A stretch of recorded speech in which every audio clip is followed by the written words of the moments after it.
In this episode of Smart Money Choices, I talk about giving your money away.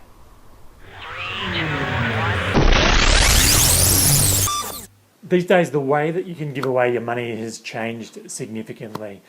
No longer is the traditional way of giving, such as door knock appeals and those kind of things, the norm. We're seeing much more innovative ways of fundraising from charities for a couple of reasons. One is that they've got to adapt to the new world, and particularly around technology. So you see a lot of online fundraising like Movember, Dry July, an organisation like Kiva, where you can really see ongoing updates of where your charity dollar is going. What we're also seeing is that people want to get more involved and see some of the benefits out of the money that they're donating to a particular organisation. Recently, I attended the book launch of Peter Baines, and his recent book was called Doing Good by Doing Good. And it's really based around the idea of corporate social responsibility and how organisations in employing these types of programs can actually benefit their business.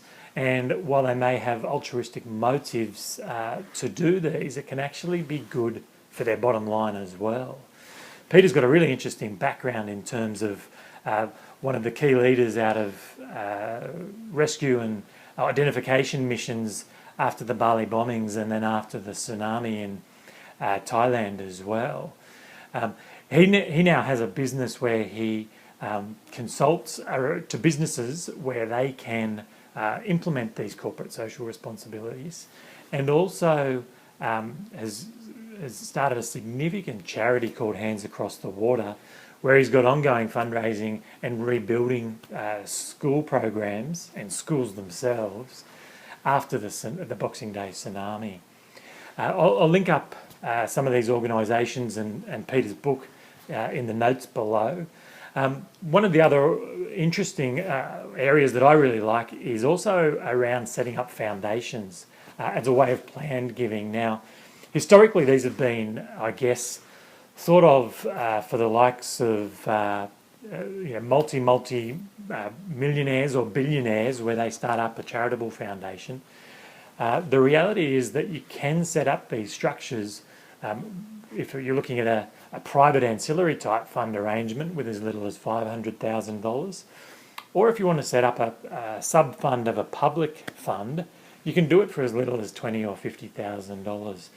What I really like about these types of structures is that it enables a planned giving, and really by putting a sum of money aside, every year you're then coming back to look at where you want the benefit of your earnings and of your capital growth to go each year.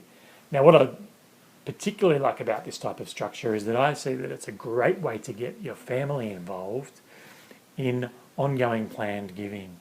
Now, that might be the kids, just your kids, or it might be across a number of generations. But that's what I see as a real growing area where people will start to do this much earlier in their life, rather than waiting and leaving these as a bequeath out of an estate.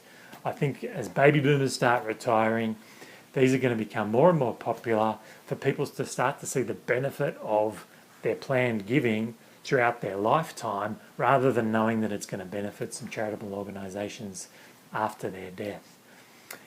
As a special bonus, if you've watched this long in my video, for the first person who comments in the comment section of my YouTube channel, I'm going to send you a copy of Peter Baines' book, Doing Good by Doing Good. Once you comment in there, get in touch with me and send me your details, and I'll shoot that copy of that book out to you. Highly recommend it, well worth doing. Until next time, thank you.